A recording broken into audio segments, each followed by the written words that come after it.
Dear students, welcome to game. In fact, one of the easiest of the games. Gross and microscopy explained.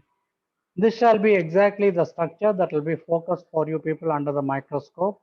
And I hope you guess what the organ on my left is.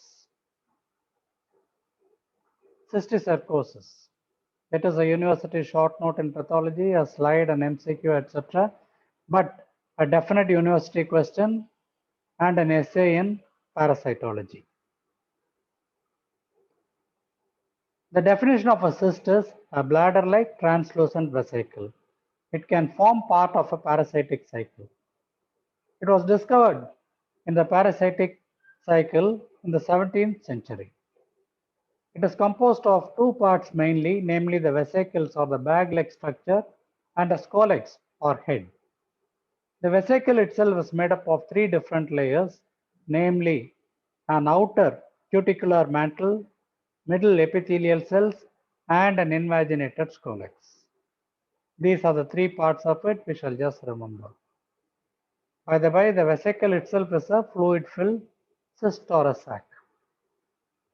This is a picture of a brain parenchyma which is having, in fact, loaded with multiple cystic lesions measuring about 1 to 1.5 centimeters. That will be the exact gross measurement of it. And it can be caused by Tinea solium or Tinea saginata. Tinea solium is the pork tapeworm. And man happens to be an intermediate host. The host itself can be a definite host or an intermediate host. Look at this particular cycle. Man or the cattle can be contaminated with these, and then there will be passage of the eggs. These again are devoured by the animals and the cycle continues. Whereas for man, he consumes the muscle or the beef or the pork, as a result of which he gets infected with it. Within man itself, when it traverses the intestine, goes into the circulation, it gets lodged in various parenchymal organs or the muscle itself and develops into a cyst. So these are segments of the parasite which can measure several centimeters, rather meters long. And there is a head that is having the rostellum or the hooklets. And this is exactly the lesion that we will be seeing. A cyst is actually developed in an unfavorable circumstance. The cycle is not able to continue. At the same time, the organism wants itself to be preserved, as a result of which it develops a very thick cuticle outside. And there is an enfolding of the epithelium.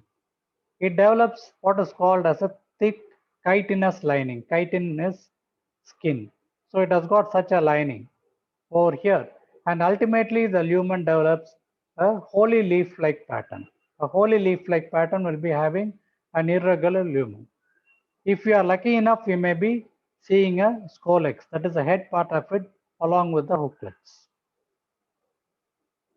This again is a classical one. It's a slide for the examination. I am able to find an invaginated canal with a chitinous lining, which will be somewhat pinkish, eosinophilic, and anucleated. And these are the walls of it.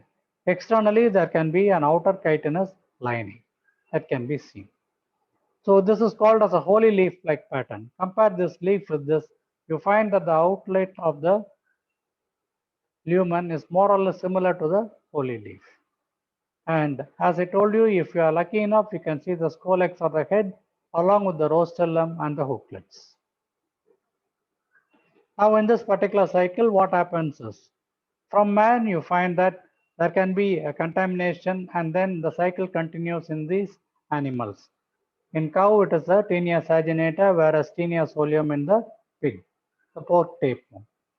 At the same time, you find in man from the intestine, it can traverse the intestine, enter the circulation, and go to organs such as eye, brain, muscle, etc., wherein it is not able to proceed any further and develops into a cyst. And in this cyst, you find that there is a development of the parasite, but it is not able to go any further.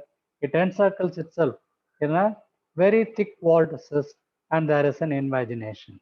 This is exactly what we will be seeing either in the subcutaneous region or in the parenchyma or the muscle, etc.